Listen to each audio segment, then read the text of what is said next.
இன்னொரு முக்கியமான விஷயத்தை கவனிச்சுக்கிறீங்க. அல்லாஹ் ரப்பல் ஆலமீனை பொறுத்த வரைக்கும் இந்த உலகத்துல யாரை ரொம்ப சோதிப்பான், இதன் மூலம் ஈமானை ஸ்ட்ராங் படுத்திக்கிறதா இருந்தா அதுக்கு ஒரு முன்மாதிரி. இவ்வளவுக்கு கஷ்டத்தை அல்லாஹ் தர்றானோ அவ்வளவுக்கு நமக்கு வெற்றி இருக்கு, அவ்வளவுக்கு நமக்கு மறுமையில தரஜா இருக்கு. இவ்வளவு சிரமம் அந்த அல்லாஹ் குர்ஆன்ல சொல்லி காட்டுறான். நீங்க சொர்க்கத்திற்கு சாதாரணமா நுழைஞ்சிரலாம் நினைக்கிறீங்களா? அல்லாஹ் கேக்குறான். நம்ம அப்படி நினைச்சிட்டு இருக்கிறோம். நம்ம என்ன நினைக்கிறோம், சொர்க்கத்துக்கு தானே தொழுறேன்ல போயிருவேன், நோன்பு வைக்கிறேன்ல அதே போதும், அதெல்லாம் உண்டுதான், அது மட்டும்தானா? அப்ப சொர்க்கத்துக்கு போறது லேசானது இல்ல. உங்களுக்கு முன்னர் சென்று விட்டார்களே அவர்கள் சந்தித்தது போன்ற துன்பங்கள் உங்களுக்கு வராமல் சொர்க்கத்துக்கு போறான்னு பாக்குறீங்களா?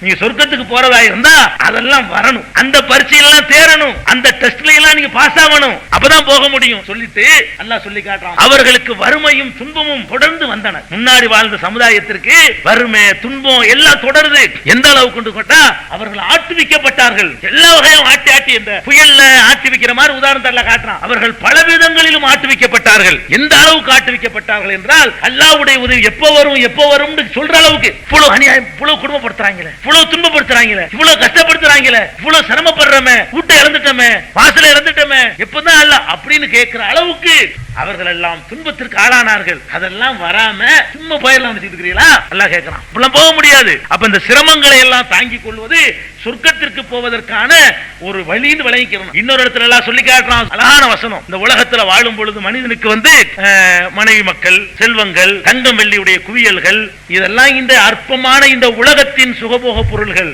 வல்லாஹு இந்தஹு ஹுஸ்னுல் மஆப், அல்லாஹ்விடத்துல இதை விட அழகான கூலிகள் இருக்கு. இதெல்லாம் என்ன, இதெல்லாம் ஒரு பொருளா?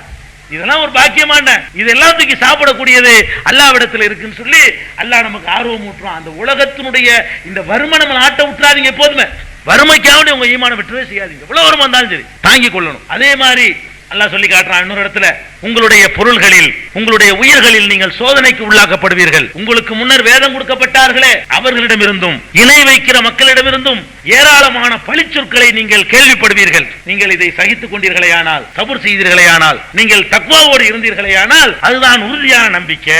எல்லாம் வரும், பல மாதிரியான பழிச்சொல்கள் சொல்லுவான், அவதூறு சொல்லுவான், அடிப்பான், உதப்பான், பொருளை பறிப்பான், எல்லாத்தையும் சபூர் செய்து கொள்ளணும். அப்படிங்கிற அளவுக்கு அல்லாஹ் ரப்பல் ஆலமீன் நமக்கு இந்த திருமறை வசனத்தின் மூலமாக சொல்லி காட்டுகிறான்.